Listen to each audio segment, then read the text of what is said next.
They started with snickers behind her back, calling her marshmallow loud enough for everyone to hear. One of them said she probably needed 2 treadmills just to get started. She asked them politely to stop. She tried to ignore them. But they weren't done.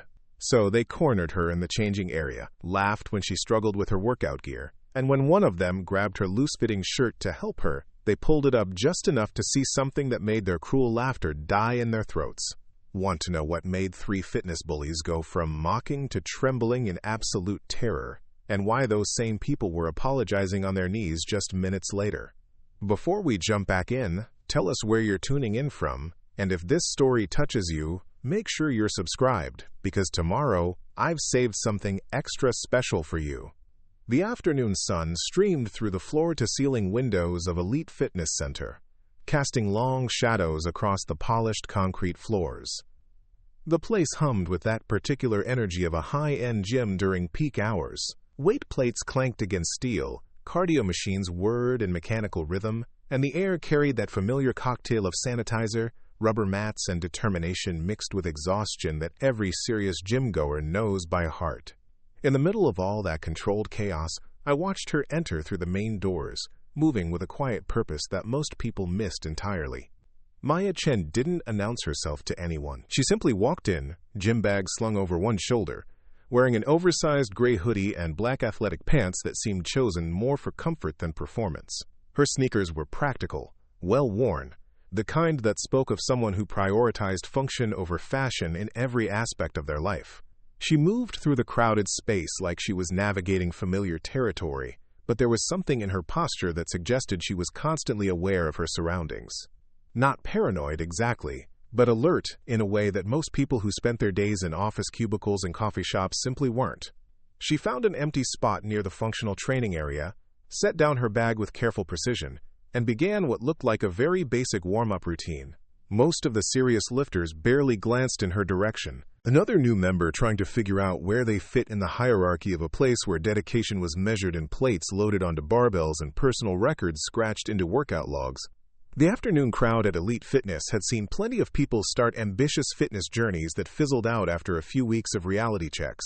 But in the corner near the specialized training equipment, 3 members had made Maya their afternoon entertainment, and I could see the situation building towards something ugly. Marcus Webb had the kind of build that came from obsessive dedication to his reflection and a social media presence built around fitness lifestyle content. Mid-20s, with the kind of defined muscles that photographed well under gym lighting, he'd been a regular at Elite for about 2 years. Long enough to feel territorial about the space, not long enough to have earned the quiet respect that came with genuine experience. His 2 friends, Derek and Justin, orbited around him like satellites, feeding off his confidence and amplifying his opinions with the kind of agreement that said more about their need for acceptance than their actual beliefs. I'd seen this dynamic play out before in gyms, locker rooms, and training facilities around the world. Young men who confused physical strength with personal worth, who needed someone to look down on to feel elevated themselves. The dangerous combination of insecurity, masked as confidence, backed up by just enough actual capability to make them feel invincible. Maya didn't seem to notice their attention initially. She'd moved into what looked like basic bodyweight exercises, modified push-ups from her knees, assisted squats using a suspension trainer for support. Her movements were careful, controlled, like someone working around limitations or recovering from something. To most observers, she looked like exactly what Marcus and his friends assumed she was, an overweight beginner who'd wandered into their domain. I watched Marcus elbow Derek, nodding in Maya's direction with the kind of smirk that preceded trouble. Derek pulled out his phone, not even trying to be subtle about it. They were already planning their content, another video for their collection of gym humor that walked the line between motivation and cruelty. The gym's afternoon crowd provided perfect cover for what they were planning, enough noise and activity that individual conversations got lost in the general buzz of people focused on their own workouts. The staff was busy with the usual demands of peak hours, checking in new members, restocking equipment, handling the endless small crises that came with managing a space where people pushed their physical limits every day. Maya had moved on to what looked like basic martial arts forms, slow and deliberate movements that might have been Tai Chi or some kind of rehabilitation exercise. Her technique was precise in a way that suggested formal training, but her pace was gentle, almost meditative. She looked like someone working their way back to fitness after a long absence, maybe recovering from an injury or illness that had sidelined her for months. That's when Marcus decided to make his move, and I knew from experience that what happened next would reveal exactly who everyone really was. The approach started with fake concern, the kind of manufactured helpfulness that bullies use to justify their interference. Marcus walked over with his phone already recording, Derek and Justin flanking him like backup dancers in a choreographed routine they'd clearly performed before. "Hey there," Marcus said, his voice pitched loud enough to carry to anyone within earshot. "I couldn't help but notice you're working pretty hard over here." "That's awesome. Really inspiring to see someone just starting their fitness journey." Maya paused mid-movement, her hands still extended in what looked like a defensive position from whatever form she'd been practicing. She lowered her arms slowly, turning to face him with an expression that was polite but guarded. I could see the exact moment she recognized what was happening. The slight shift in her posture that spoke of someone who'd dealt with this kind of attention before. "Thank you," she said simply, her voice steady and unremarkable. No challenge in her tone, no invitation for further conversation, just a polite acknowledgement that she hoped would end the interaction. But Marcus wasn't finished. He never was when he had an audience and a camera rolling. "You know, I've been training here for a couple years now, and I've seen a lot of people start exactly where you are. It's tough, right? The hardest part is just showing up, especially when you're carrying some extra weight. But hey, we've all been there."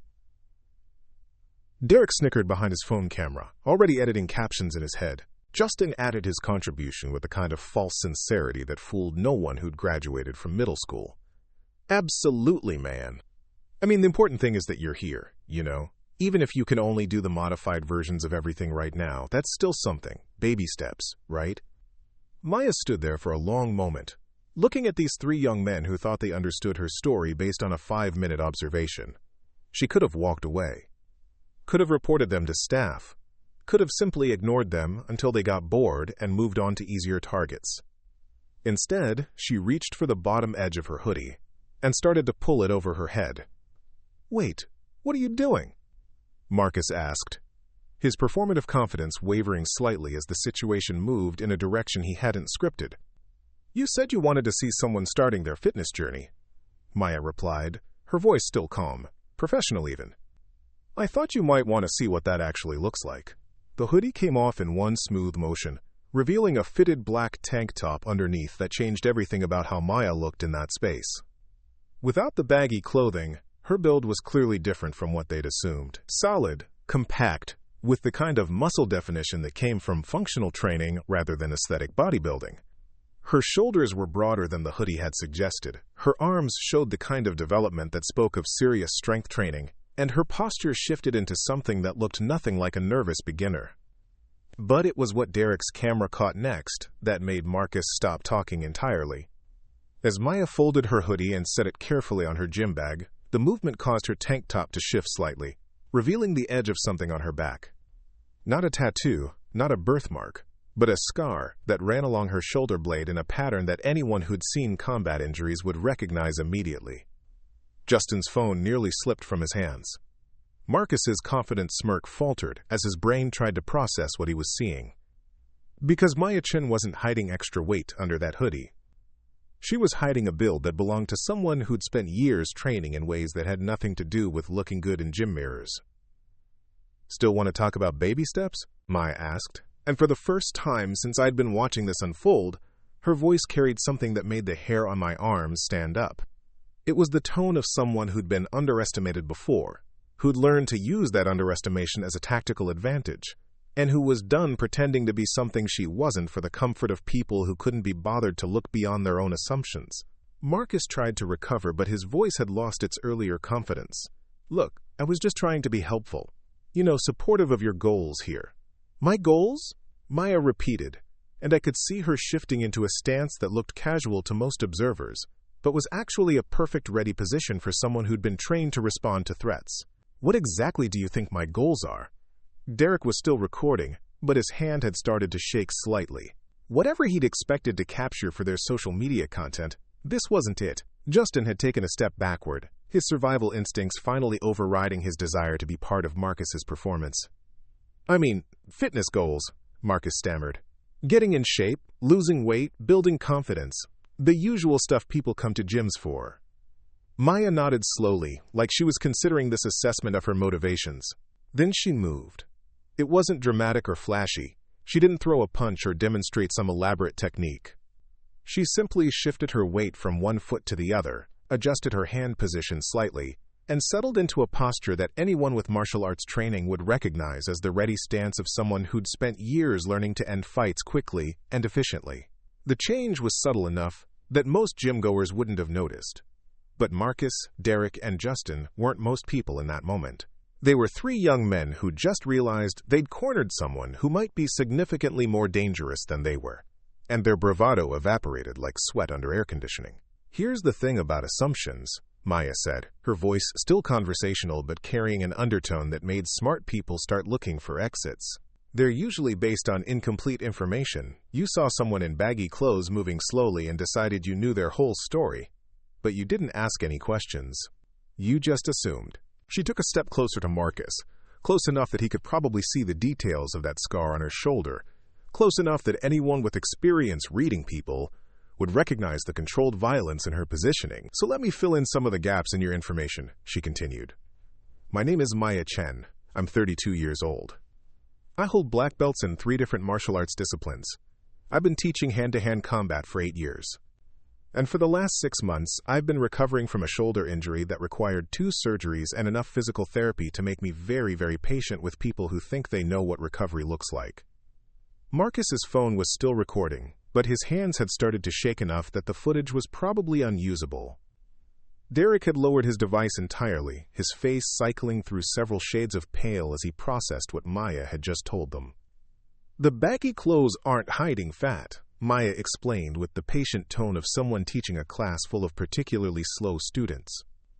They're hiding muscle mass that I've spent 15 years building through training that would probably hospitalize most people who think a few years of recreational weightlifting makes them experts on physical capability. She gestured toward the suspension trainer she'd been using for her earlier exercises. Those modified movements you were mocking? They're rehabilitation exercises prescribed by a sports medicine doctor who specializes in treating professional fighters. I'm doing them because I'm working my way back to full capability after an injury that happened during a demonstration where I was teaching law enforcement officers how to subdue suspects without causing permanent damage. The silence that followed was profound enough that even some of the other gym members had started to notice that something significant was happening in their corner of the facility. A few people had stopped their workouts entirely, sensing the shift in atmosphere that happened when a situation moved from casual interaction to something much more serious. Now, Maya said, clasping her hands behind her back in a posture that somehow managed to be both relaxed and threatening simultaneously. I'm going to give you 3 young men a chance to demonstrate that you're capable of learning from new information. Would you like to revise your assessment of my fitness goals? Marcus opened his mouth, closed it, opened it again, and managed to produce what might have been the beginning of an apology or an excuse. Maya held up one hand, a gesture so precise and authoritative that he stopped talking immediately.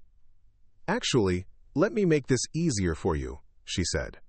Here's what's going to happen next. You're going to delete whatever footage you just recorded. You're going to apologize not just to me, but to anyone else in this gym who's ever been on the receiving end of your helpful observations about their fitness journeys. And then you're going to find a quiet corner where you can think about the difference between encouraging people and patronizing them. Derek's hands were shaking so badly now that his phone might as well have been vibrating. Justin had taken another step backward, putting himself closer to what he probably hoped was a safe distance from someone who just revealed herself to be significantly more dangerous than anyone in that gym had realized.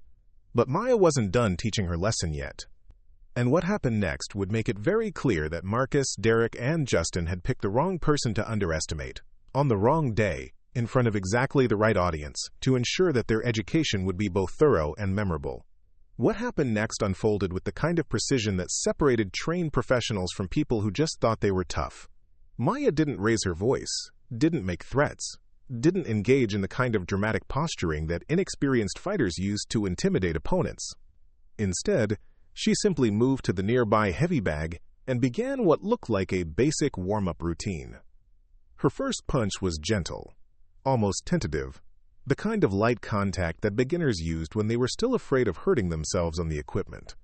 Marcus actually started to relax, his confidence beginning to return as he watched what appeared to be exactly the kind of timid, uncertain movement he'd expected from someone he'd pegged as an overweight novice. "See, that's what I'm talking about," he said to Derek, his voice regaining some of its earlier smugness. "Form over power, right? Gotta build up that confidence before you can really commit to the movement." Derek nodded, raising his phone again to capture what he thought was going to be more evidence of Maya's inexperience. Justin had stopped backing away, apparently deciding that the situation was returning to familiar territory where they held the advantage of knowledge and experience. Maya's second punch was slightly harder, still well within the range of what any casual observer would consider beginner-level training.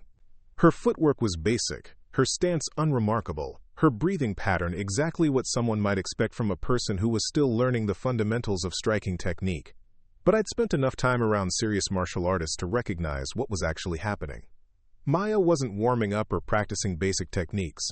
She was demonstrating perfect control over her power output, showing these three young men exactly how much force she was choosing not to use, while making it look like she was building up to her maximum capability. Her third punch carried just enough additional power to make the heavy bag swing in a wider arc than the previous strikes had managed. Still nothing that would impress experienced fighters, but noticeable enough that a few other gym members started to pay attention to what was happening in their corner of the facility. "That's better," Marcus called out, his tone carrying the kind of condescending encouragement that teachers used with struggling students. "You're getting the hang of it. Just remember to put your whole body behind it, not just your arms." Maya paused, her hands still raised in what looked like a basic fighting stance, and turned to look at him with an expression that was difficult to read. Not angry, not challenging, just thoughtful in the way that predators sometimes got when they were calculating the most efficient way to handle a situation. "You want to see me put my whole body behind it?" she asked, and something in her tone made the gym's background noise seem suddenly irrelevant. Marcus missed the warning entirely. "Absolutely. I mean, that's how you build real power. You've got to commit to the movement, you know. Stop holding back." Maya nodded slowly, like she was considering this advice from someone she'd just revealed was approximately 15 years younger than her and had never spent a day training in actual combat techniques. Then she turned back to the heavy bag, settled into what still looked like a fairly basic stance, and delivered a strike that changed the entire atmosphere of Elite Fitness Center. The sound was different from anything that bag had experienced during regular gym hours. Not the dull thud of recreational boxing workouts, or the sharp crack of experienced fighters working on technique. This was the deep, resonant impact of someone who understood exactly how to transfer maximum force through minimal movement, who'd spent years learning to generate devastating power without telegraphing their intentions. The heavy bag, which probably weighed close to 100 pounds and was designed to absorb punishment from serious athletes, swung in a full arc that would have been impressive from someone twice Maya's apparent size. The chain holding it to the ceiling bracket creaked under the sudden stress, and several people throughout the gym stopped their workouts entirely to locate the source of that sound. Marcus's confident commentary died in his throat. Derek's phone captured the moment perfectly, but his hands were shaking again as he processed what he'd just witnessed. Justin had taken several more steps backward, his survival instincts finally overriding his desire to be part of whatever was happening. But Maya wasn't finished with her demonstration yet. Her next strike came from a different angle.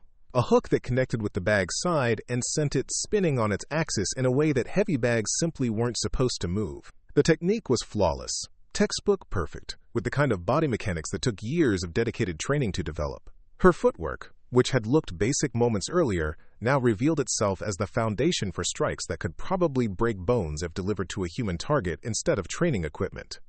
The third punch in her combination was a straight right that landed with enough force to stop the bag's movement entirely, absorbing all its momentum and transferring it back through the chain to the ceiling mount.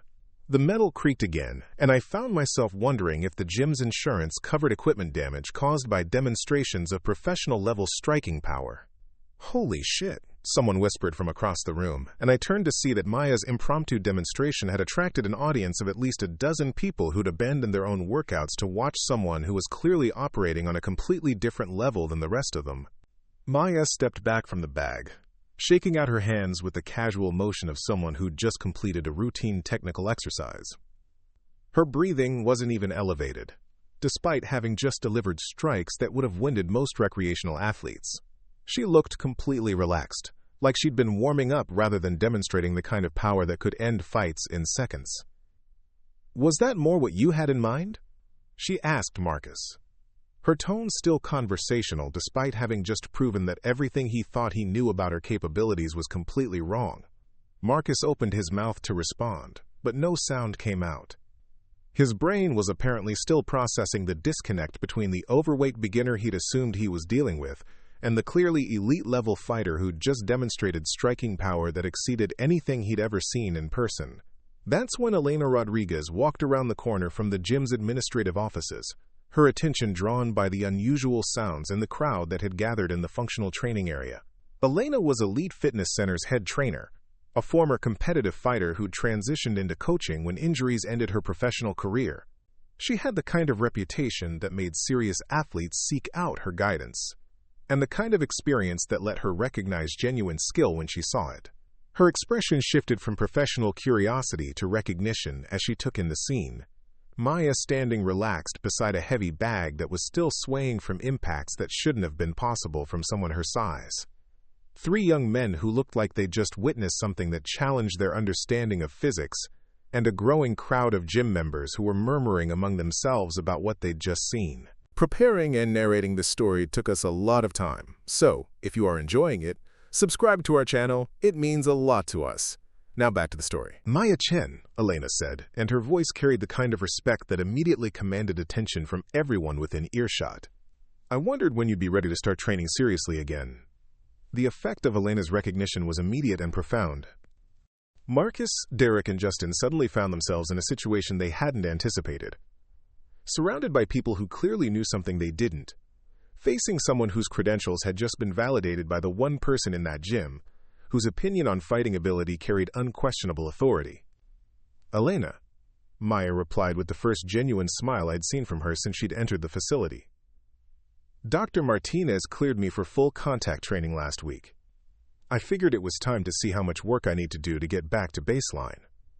Elena walked over to examine the heavy bag, running her hands along the impact points where Maya's strikes had landed. Her expression was that of a professional assessing work done by another professional, the kind of technical evaluation that excluded amateurs from the conversation entirely. "Your power transfer looks clean," she said, pressing her palm against the spot where Maya's straight right had connected. "How's the shoulder holding up under rotational stress?" "Better than expected," Maya replied, rolling her shoulders to demonstrate range of motion that looked completely unrestricted. "The physical therapy team at the academy did excellent work. I'm probably at about 90% of pre-injury capability." "The academy?" Elena asked, though her tone suggested she already knew the answer. "Regional Law Enforcement Training Center," Maya confirmed. "I've been running their hand-to-hand combat certification program for the past 3 years. Before that, I was with the state correctional system, teaching defensive tactics to prison guards." The silence that followed this revelation was different from the earlier quiet that had accompanied Maya's demonstration of striking power. This was the silence of people realizing they'd completely misunderstood not just someone's physical capabilities, but their entire professional identity and social status. Marcus looked like he was having difficulty breathing. Derek had lowered his phone entirely, apparently abandoning any hope of turning this encounter into social media content. "Chen mentioned," Elena continued, "happened during a training demonstration where she was showing a class of correctional officers how to safely restrain a subject who was simulating an armed assault. The subject was a 200-pound male officer who was using full resistance techniques. The shoulder separation occurred when she successfully completed the restraint procedure in under 4 seconds, but landed awkwardly during the follow-through." Marcus made another sound that might have been an attempt to speak, but Elena wasn't finished with her explanation.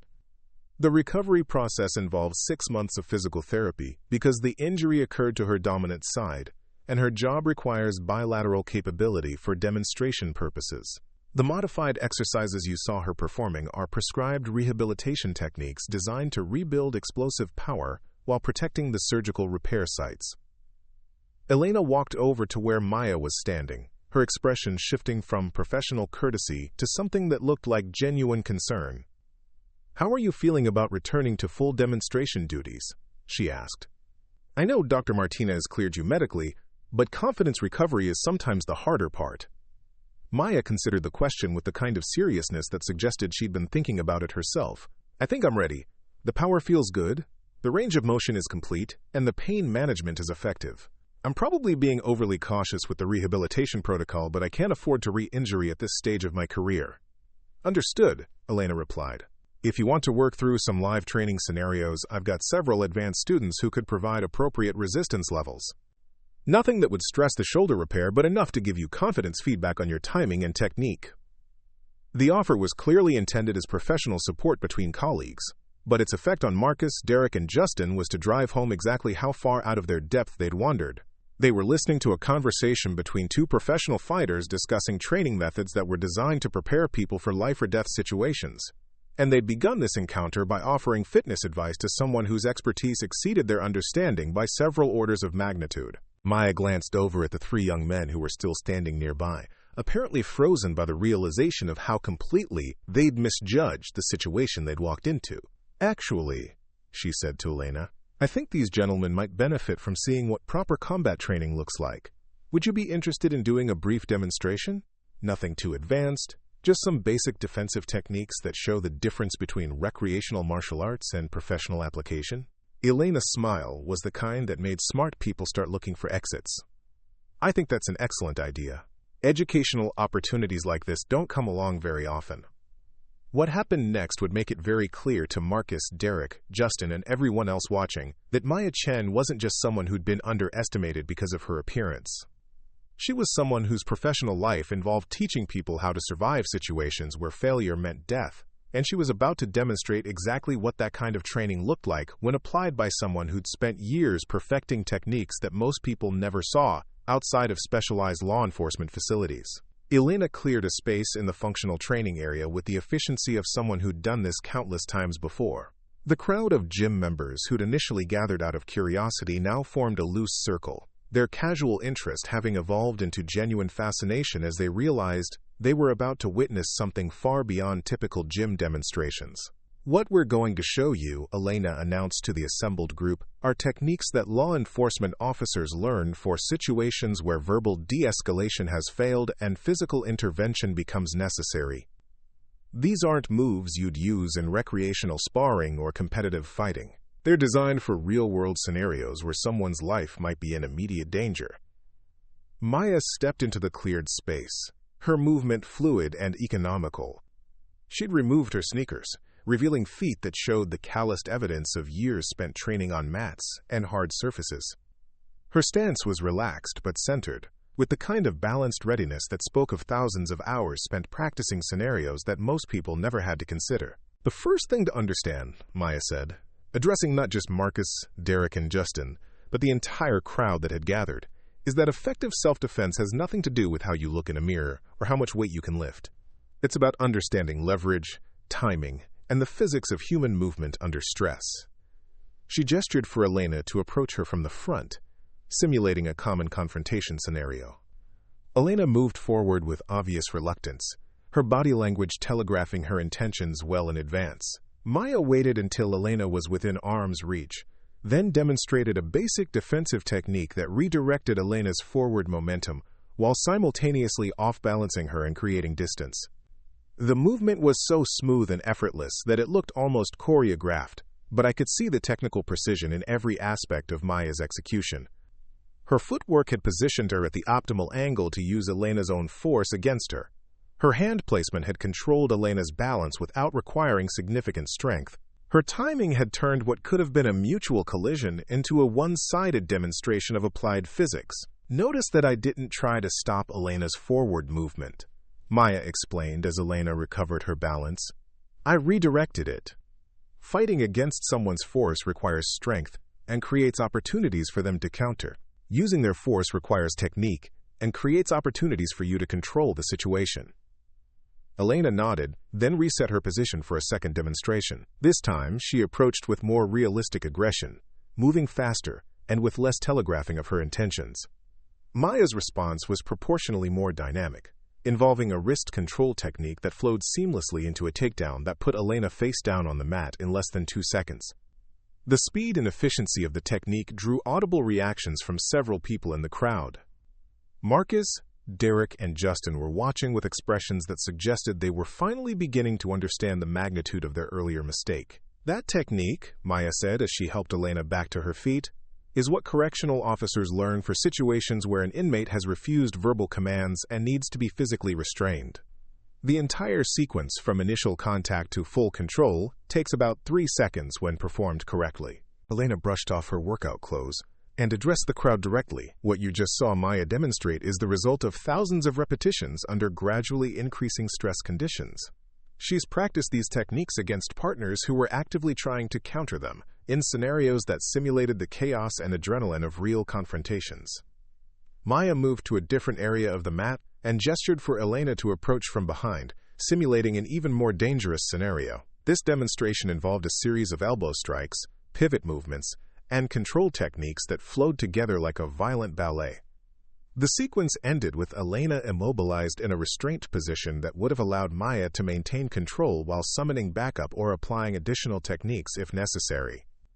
Law enforcement training includes scenarios where officers might be attacked from behind by suspects who are under the influence of drugs or alcohol, Maya explained as she released Elena from the restraint. "The techniques have to work against people who aren't feeling pain normally, who might have significant size advantages, and who are fighting with the desperation of someone facing arrest or imprisonment." The demonstration continued for another 15 minutes, with Maya and Elena working through increasingly complex scenarios that showcased not just individual techniques, but the tactical thinking that connected them into comprehensive defensive systems. They showed how to deal with multiple attackers, how to fight effectively in confined spaces, how to retain weapons while under physical assault, and how to transition from defensive positions into arrest and control procedures. Each technique was explained in terms of the real-world situations that had necessitated its development, and Maya's commentary revealed a depth of experience that went far beyond classroom instruction. She talked about modifications she'd developed based on feedback from officers who'd used the techniques in actual confrontations, about training methods that help students maintain effectiveness under extreme stress, and about the ongoing research that informed updates to law enforcement defensive tactics curricula. By the time the demonstration concluded, the crowd had grown to include most of the gym's afternoon clientele and several staff members who'd emerged from the administrative offices to see what was drawing so much attention. The atmosphere had shifted from casual curiosity to something approaching reverence as people realized they'd witnessed expertise that most of them would never encounter in their civilian lives. Maya and Elena stood together in the center of the mat, both slightly winded but clearly energized by the opportunity to share their knowledge with an appreciative audience. The applause that followed was genuine and sustained, the kind of recognition that professionals in any field appreciated when their expertise was properly understood and acknowledged. But the educational portion of the afternoon was far from over, and Maya's attention turned back to the 3 young men who'd initiated this entire sequence of events. "Marcus, Derek, Justin," she said, her voice carrying easily across the now quiet space. "I think we have some unfinished business to discuss." The 3 approached with obvious reluctance, their earlier confidence completely evaporated in the face of what they'd just witnessed. Marcus looked like he was having difficulty making eye contact.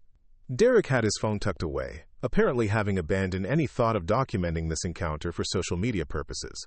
Justin appeared to be calculating the distance to the nearest exit. "I want you to understand something," Maya continued, her tone professional, but carrying an undertone that made it clear this wasn't a request for their attention.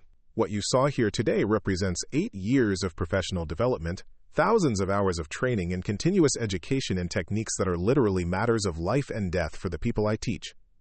She paused, studying their faces with the kind of assessment that probably preceded difficult conversations in her professional life.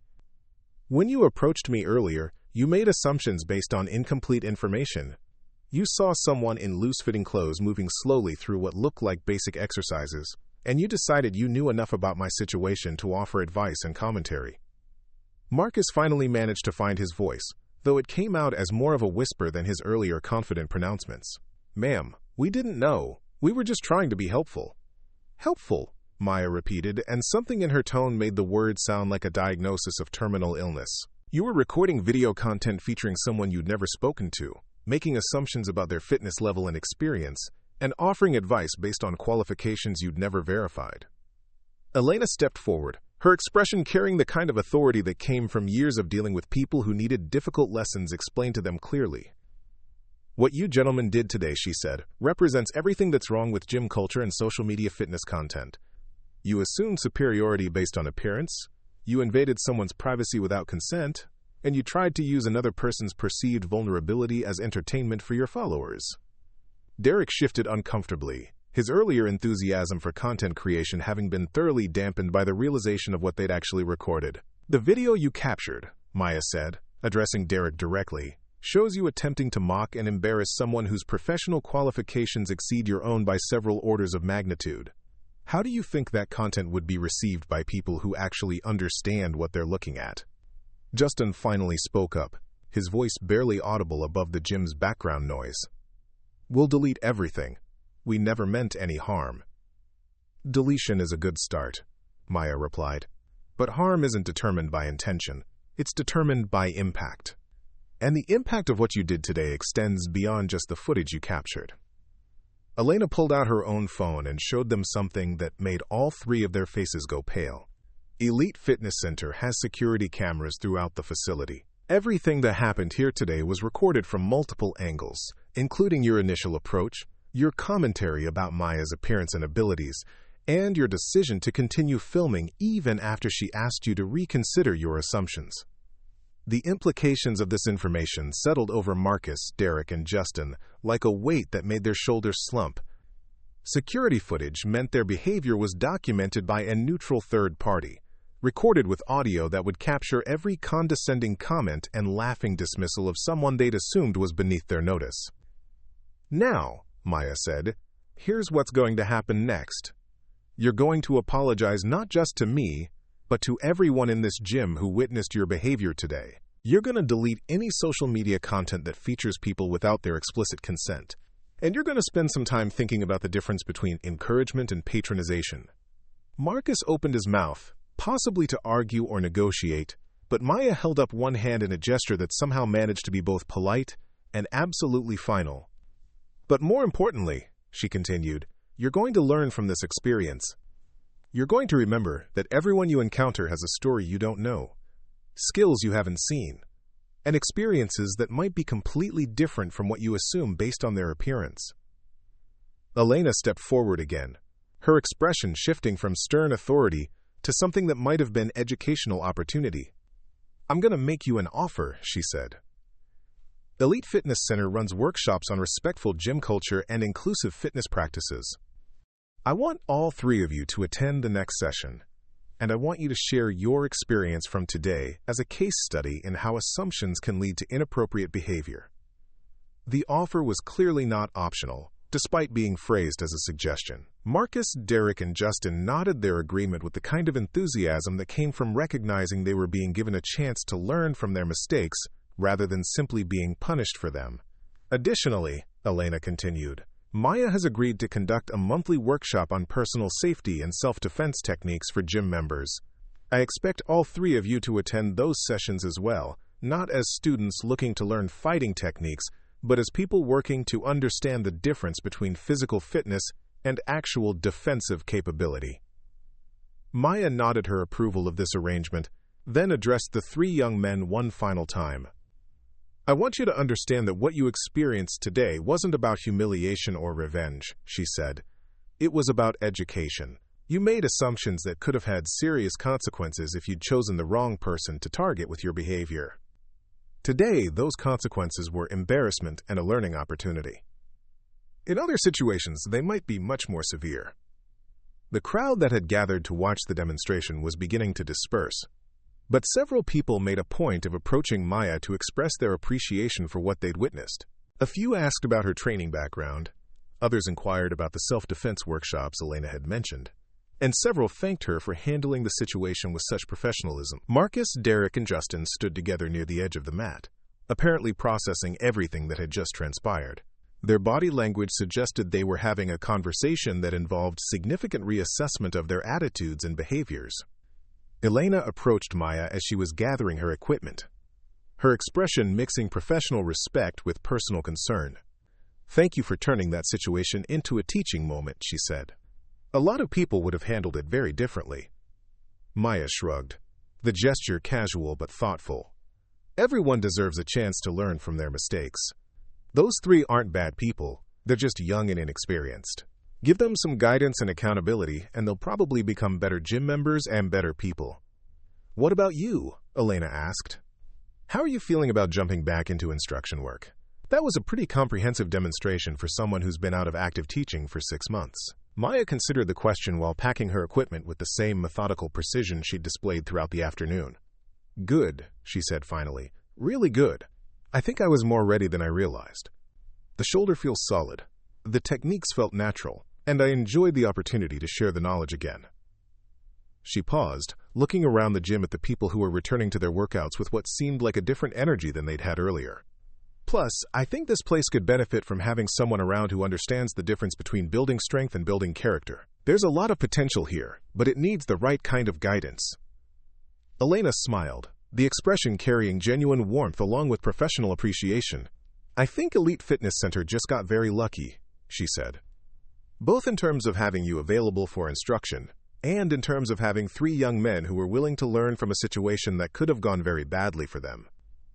As Maya finished packing her equipment and prepared to leave, I found myself reflecting on everything I'd witnessed that afternoon. In the space of less than 2 hours, a situation that had begun with assumptions, mockery, and casual cruelty had been transformed into an educational experience that would probably influence how everyone present thought about respect, assumptions, and the hidden depths that people carried with them. Maya Chen walked out of Elite Fitness Center the same way she'd entered, quietly and without fanfare. But she left behind a space that had been fundamentally changed by her presence, and 3 young men who would probably never again assume that someone's appearance told them everything they needed to know about that person's story. The most dangerous people, I realized, really were the ones who didn't need to tell you how dangerous they are.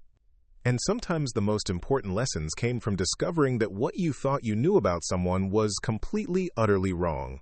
3 weeks later, I watched Marcus Webb enter Elite Fitness Center carrying a notebook and wearing an expression I'd never seen on his face before. Gone was the cocky swagger that had characterized his previous visits, replaced by something that looked like genuine humility, mixed with determined focus. He nodded respectfully to the front desk staff, made his way to the functional training area without stopping to check his reflection in any of the mirrors, and found a spot where he could observe without interfering with other people's workouts. Derek and Justin arrived within minutes of each other, both carrying similar notebooks and displaying the same transformed demeanor that had become their new normal since what gym regulars had started calling the incident. They joined Marcus in the designated seating area that Elena had set up specifically for Maya's monthly workshops, settling in with the quiet attention of students who'd learned the hard way that assumptions could have consequences they never anticipated. The change in their behavior had been immediate and profound, but what impressed me most was how sustained it had proven to be. In the weeks following their encounter with Maya, all 3 had become different people within the gym environment. Marcus had stopped offering unsolicited advice to other members, Derek had put away his phone during workouts entirely, and Justin had begun helping newer members with equipment setup and basic safety protocols, always with respectful questions about their goals rather than assumptions about their capabilities. Elena had told me that their transformation had extended beyond just their gym behavior. Marcus had reached out to apologize to several people he'd featured in previous social media content without their consent, taking down videos and posts that had used other people's fitness journeys as entertainment. Derek had shifted his own content creation toward educational material about respectful gym culture and inclusive fitness practices. Justin had started volunteering with a local community center that provided fitness programs for people who might not feel comfortable in traditional gym environments. But the most significant changes weren't just in their individual behavior. The entire culture at Elite Fitness Center had shifted in response to what had happened that afternoon. Word of Maya's background and expertise had spread through the membership, but more importantly, the story of how 3 confident young men had been humbled by their own assumptions had become a cautionary tale that influenced how people interacted with each other. New members reported feeling more welcomed and less judged during their initial visits. Experienced lifters had become more thoughtful about offering assistance, taking time to ask questions and build rapport before sharing knowledge. The general atmosphere had evolved from one of subtle competition and social hierarchy to something that felt more like a community of people supporting each other's individual journeys toward better health and fitness. Elena entered the training area carrying a stack of materials and wearing the kind of focused expression that indicated she was preparing for serious instruction. She told me earlier that today's workshop would be different from the previous sessions Maya had conducted, focusing less on specific self-defense techniques and more on the broader principles of situational awareness and personal safety that informed professional security training. "Good afternoon, everyone," Elena announced to the assembled group, which had grown to include about 20 gym members along with Marcus, Derek, and Justin. As you know, today's session will be conducted by Maya Chen, who's been generous enough to share her expertise with our community on a regular basis. What you might not know is that Maya has recently accepted a position as our Director of Member Safety and Inclusive Training Programs. The announcement drew surprised but pleased reactions from the assembled group. Maya had become something of a local legend in the weeks following her initial encounter with the three young men, and the prospect of having her available on a more regular basis was clearly welcome news to people who'd attended her previous workshops. Maya entered from the administrative offices wearing professional workout attire that managed to look both approachable and authoritative.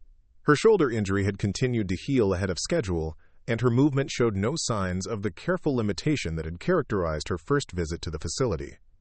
She looked like someone who'd fully returned to peak professional capability, ready to resume the demanding physical requirements of her instructional responsibilities. "Thank you all for attending today's session," Maya began, her voice carrying easily across the space, with the kind of projection that came from years of addressing groups in challenging environments.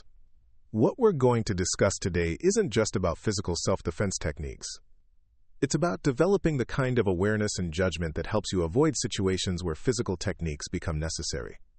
She gestured toward a whiteboard that Elena had prepared with diagrams showing common spatial configurations in gyms, parking lots, and other public spaces where people might find themselves vulnerable to various types of confrontations. "Professional security training emphasizes that the best self-defense technique is the one you never have to use," Maya continued. "This means developing skills in situational assessment, de-escalation communication, and strategic positioning that reduce the likelihood of physical confrontations occurring in the first place." Over the next hour, Maya walked the group through scenarios that were specifically relevant to their experiences as gym members and fitness enthusiasts. She discussed how to recognize the early warning signs of aggressive behavior, how to position yourself in public spaces to maintain tactical advantages, and how to communicate boundaries in ways that were clear and firm without unnecessarily escalating tensions. But what made her instruction particularly powerful was how she connected these general principles to the specific incident that had brought them all together. Using Marcus, Derek, and Justin's behavior as a case study, she demonstrated how their initial approach had created conditions that could have led to much more serious confrontations if the circumstances had been different. "When these three gentlemen approached me initially," Maya explained, "they were displaying several behaviors that professional security personnel are trained to recognize as potential threat indicators. They moved as a coordinated group, they positioned themselves to limit my movement options, they initiated unwanted social contact, despite clear signals that I preferred to be left alone, and they persisted with their interaction even after I had attempted to disengage." Marcus shifted uncomfortably in his seat, but maintained eye contact with Maya as she continued her analysis of their behavior. Derek and Justin listened with the kind of focused attention that suggested they were genuinely processing the implications of what she was telling them. In a different context, with different individuals involved, those same behaviors could have preceded a robbery, an assault, or other criminal activity, Maya continued. The fact that their intentions were relatively benign doesn't change the fact that their approach created a situation that required defensive assessment and response preparation. She moved to a different section of the whiteboard, where Elena had prepared diagrams showing optimal positioning for various social interactions in gym environments. "This is why professional training emphasizes the importance of understanding how your behavior affects other people's sense of safety and security," Maya said. "When you approach someone in a confined space, when you comment on their physical appearance, when you persist with unwanted social contact, you're creating conditions that force them to make defensive calculations about your intentions and capabilities." The workshop continued with practical exercises that helped participants understand how to read body language, how to recognize when their own behavior might be making others uncomfortable, and how to modify their approach to social interactions in ways that respected other people's boundaries and personal space. Maya had each person practice introducing themselves to strangers using techniques that minimized threat perception while maximizing the likelihood of positive response. She showed them how to position themselves during conversations to avoid blocking exit routes, how to modulate their voice and body language to project friendliness rather than dominance, and how to recognize and respond appropriately when other people were displaying signs of discomfort or anxiety. The session concluded with a discussion of how these principles applied beyond gym environments, extending into workplace interactions, social gatherings, and other contexts where people needed to balance social engagement with personal safety considerations. The goal, Maya explained, isn't to make you paranoid or to discourage social interaction. It's to help you develop the kind of awareness and consideration that makes social spaces safer and more comfortable for everyone involved. As the formal workshop concluded and people began to disperse, Marcus approached Maya with obvious nervousness but clear determination to have a conversation that had apparently been weighing on his mind. "Ms. Chen," he said, his voice carrying none of the confidence that had characterized his earlier interactions with her. "I've been thinking about what happened, and I wanted to ask you something that's been bothering me." Maya nodded, her expression encouraging him to continue with whatever question or concern he needed to address. "That first day, when we approached you," Marcus continued, "you could have shut us down immediately. You could have told us who you were, shown us what you were capable of, made us look foolish right from the start. Why didn't you? Why did you let it escalate to the point where we embarrassed ourselves so completely?" Maya considered his question with the kind of thoughtfulness that suggested she'd been expecting someone to ask it eventually. "Several reasons," she replied. "First, I wanted to see how far you were willing to take your behavior. People reveal their true character when they think they have power over someone they perceive as vulnerable.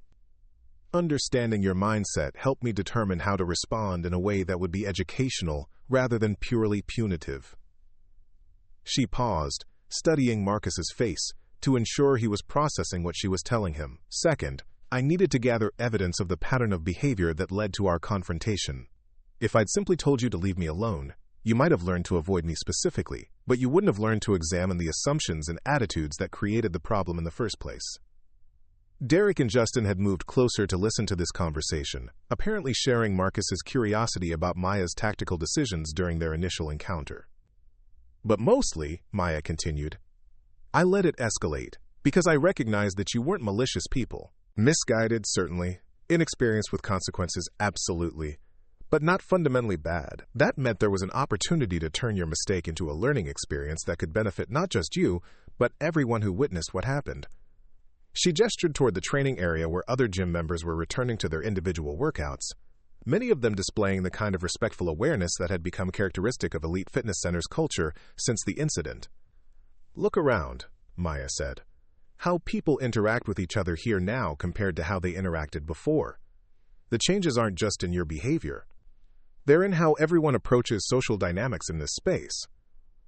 That kind of positive cultural shift doesn't happen when you simply punish individual bad actors.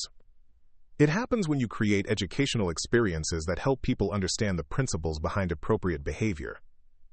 Marcus nodded slowly, his expression suggesting that he was still processing the complexity of Maya's approach to what he'd initially perceived as a simple confrontation. "I have another question," he said, his voice carrying a mixture of curiosity and residual embarrassment. "How many times has something like this happened to you? People making assumptions, treating you like you didn't know what you were doing?" Maya's smile carried a combination of amusement and resignation that suggested this was a topic she'd given considerable thought to over the years. "More often than you might expect," she replied. "The combination of being a woman in a male-dominated field, working in contexts where people don't expect to encounter female expertise, and maintaining a low profile for professional security reasons creates a lot of opportunities for people to misjudge my background and capabilities." She leaned against a nearby piece of equipment, settling into what looked like the beginning of a longer explanation. "Law enforcement training environments are particularly challenging because they're filled with people who are accustomed to projecting authority and dominance as professional tools. When I walk into a room full of police officers or correctional staff, there's always someone who assumes that the civilian instructor must be less capable than the uniformed personnel she's supposed to be teaching."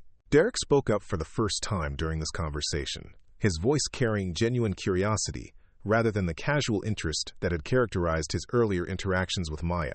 How do you handle those situations? Do you do what you did with us? Let them reveal their assumptions before demonstrating your actual capabilities? Maya shook her head, her expression suggesting that professional instructional environments required different tactical approaches than civilian social interactions. In professional training contexts, I establish credibility immediately and explicitly, she replied. I begin every class by reviewing my qualifications, explaining my background, and demonstrating techniques that make it clear I'm operating at a level that exceeds the student's current capabilities. There's no time for games or educational theater when people's lives depend on learning the material correctly. She paused, her expression becoming more serious as she continued. But in social situations like what happened here, I have more flexibility to choose approaches that serve broader educational purposes. You three weren't law enforcement officers who needed immediate respect for their instructor. You were young civilians who needed to learn important lessons about assumptions, respect, and personal responsibility.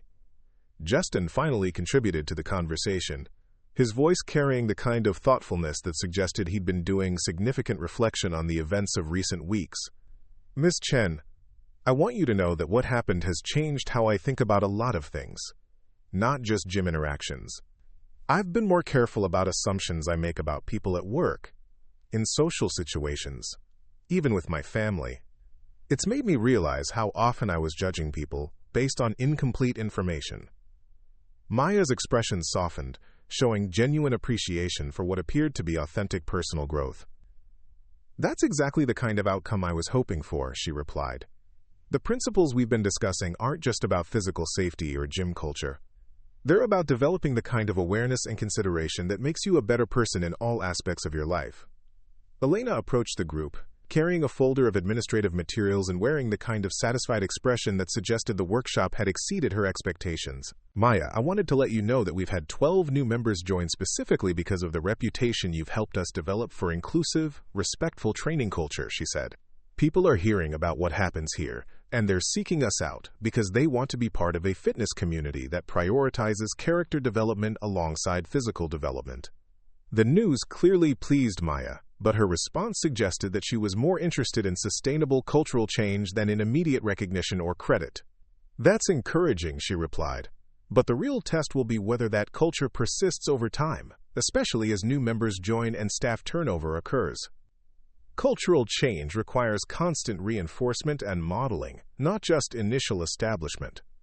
Elena nodded, her expression indicating that she'd given considerable thought to the long-term sustainability of the changes they'd implemented. That's why I wanted to discuss expanding your role here beyond just the monthly workshops, she said. I'd like to have you involved in new member orientation, staff training, and ongoing cultural maintenance. Not just as a self-defense instructor, but as someone who understands how to build and maintain respectful community dynamics.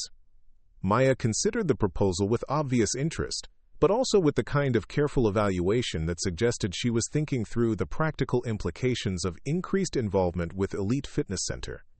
I'd be interested in discussing that further, she replied. My primary professional responsibilities are with law enforcement training, but I think there's significant value in applying those same principles to civilian fitness environments. Plus, I've come to appreciate the opportunity to work with people who are motivated by personal improvement rather than professional necessity. As the conversation continued, I found myself reflecting on the remarkable transformation that had occurred in this space over the past several weeks. What had begun as a routine afternoon of individual workouts had evolved into something that resembled a genuine learning community, where people supported each other's growth in ways that extended far beyond physical fitness.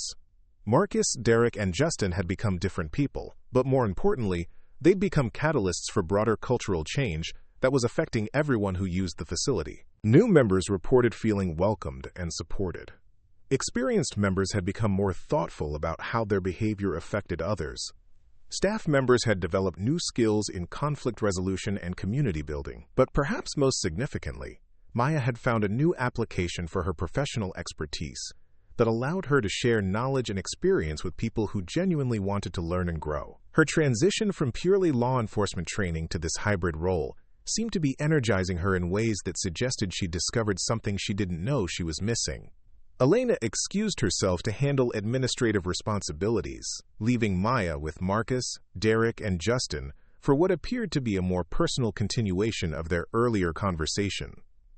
I have one more question, Marcus said, his voice carrying the kind of vulnerability that suggested he was about to address something that had been weighing heavily on him. That first day, when you let us dig ourselves deeper and deeper into that situation, were you angry? Were you planning some kind of revenge or punishment for how we treated you? Maya's response came without hesitation, suggesting that she'd given considerable thought to her own emotional responses during their initial encounter. I wasn't angry, she replied. Disappointed, perhaps. Concerned about what your behavior suggested about your character and judgment. But not angry. Anger would have compromised my ability to handle the situation effectively. She moved to a nearby bench and sat down, gesturing for the three young men to join her for what seemed like it might be a more extended conversation. Professional training teaches you to separate your emotional responses from your tactical decisions, she continued. When someone behaves inappropriately toward you, your primary responsibility is to address the behavior in a way that serves the broader good, not to express your personal feelings about their choices. Derek leaned forward, his expression suggesting he was struggling to understand something about Maya's approach that didn't align with his expectations about how people responded to disrespectful treatment. But didn't you feel like we deserved to be embarrassed? Didn't you want to make us pay for assuming we knew better than you? Maya's smile carried a mixture of understanding and gentle correction that suggested she'd encountered this kind of thinking before in her professional work. Embarrassment was a natural consequence of your choices, not a goal I was working toward, she replied. You created a situation where you claimed expertise you didn't possess, made assumptions about capabilities you hadn't verified, and persisted with behavior that was clearly unwelcome. The embarrassment you experienced was the inevitable result of reality conflicting with your assumptions. She paused, studying their faces to ensure they were processing the distinction she was making. Revenge would have involved trying to maximize your discomfort or humiliation beyond what was necessary for educational purposes. What I did was simply allow the natural consequences of your choices to play out in a context where they could serve as learning experiences rather than just punishment. Justin spoke up, his voice carrying a tone of genuine appreciation mixed with residual amazement at how completely their assumptions had been overturned. Miss Chen, I want to thank you for handling it the way you did. If you'd just shut us down immediately, or reported us to staff or made a big scene about our behavior, I think we would have learned to avoid you. But we wouldn't have learned to examine our own attitudes and assumptions. Maya nodded, her expression suggesting that his observation aligned with her intended outcomes for their encounter. That's exactly right, she replied. Punishment without education tends to produce compliance without understanding. People learn to avoid specific consequences, but they don't necessarily develop the judgment and character that would prevent them from making similar mistakes in different contexts. The conversation continued for another 20 minutes, covering topics that ranged from professional ethics in instructional environments to practical strategies for continuing their personal development beyond what they'd learned through their mistake at Elite Fitness Center. As they prepared to leave, Marcus made one final comment that seemed to summarize what all three had gained from their experience. Miss Chen, I know this probably sounds strange coming from someone who embarrassed himself as completely as I did, but I'm grateful that we picked you to behave badly toward. Not because you were easy to deal with, obviously, but because you were someone with the expertise and character to turn our mistake into something that made us better people. Maya's response carried the kind of warmth that suggested she'd found genuine satisfaction in their transformation and growth. I'm grateful too, she replied. Not for your initial behavior, obviously, but for your willingness to learn from it and to commit to becoming better people. That kind of growth and accountability gives me hope for the broader culture we're trying to build here. As the three young men left Elite Fitness Center that evening, I found myself thinking about the remarkable chain of events that had led to this point. A routine afternoon of individual workouts had evolved into a community transformation that was affecting how people treated each other both within the gym and beyond it. Maya's approach to their initial confrontation had created ripple effects that extended far beyond the immediate consequences for Marcus, Derek, and Justin. New members reported feeling more welcomed and supported. Experienced members had become more thoughtful about their interactions with others. Staff members had developed new skills in conflict resolution and community building. But, perhaps most importantly, Elite Fitness Center had become a place where people understood that everyone had stories they didn't know, skills they hadn't seen, and experiences that might be completely different from what their appearance suggested. The assumption that quiet people were weak, that unfamiliar approaches were inferior, and that confidence was equivalent to competence, had been replaced by curiosity, respect, and the kind of humility that created space for genuine learning and growth. Maya Chen had accomplished something that most people would consider impossible. She'd transformed a space dedicated to individual physical improvement into a community focused on collective character development. And she'd done it not through lectures or rules or punitive policies, but through the simple act of allowing people to experience the natural consequences of their choices in a context where those consequences could serve educational rather than merely punitive purposes. The most dangerous people, I realized, really were the ones who didn't need to tell you how dangerous they are, but the most valuable people were the ones who used their capabilities to help others become better versions of themselves, even when those others had initially treated them with disrespect and dismissive assumptions. Sometimes the greatest victories weren't won through demonstrations of superior force or skill, but through the patient application of wisdom and experience in service of outcomes that benefited everyone involved. Maya had proven that true strength wasn't just about the ability to end conflicts quickly, but about the wisdom to transform conflicts into opportunities for growth, understanding, and community building. As I gathered my own equipment and prepared to leave, I found myself wondering how many other Maya Chens were moving quietly through the world, carrying expertise and experience that most people never recognized, waiting for opportunities to share their knowledge with people wise enough to ask questions instead of making assumptions. The answer, I suspected, was more than any of us realized. And that thought filled me with a sense of possibility that extended far beyond anything I'd expected to find during a routine afternoon at the gym. Up next, you've got 2 more standout stories right on your screen. If this one hit the mark, you won't want to pass these up. Just click and check them out.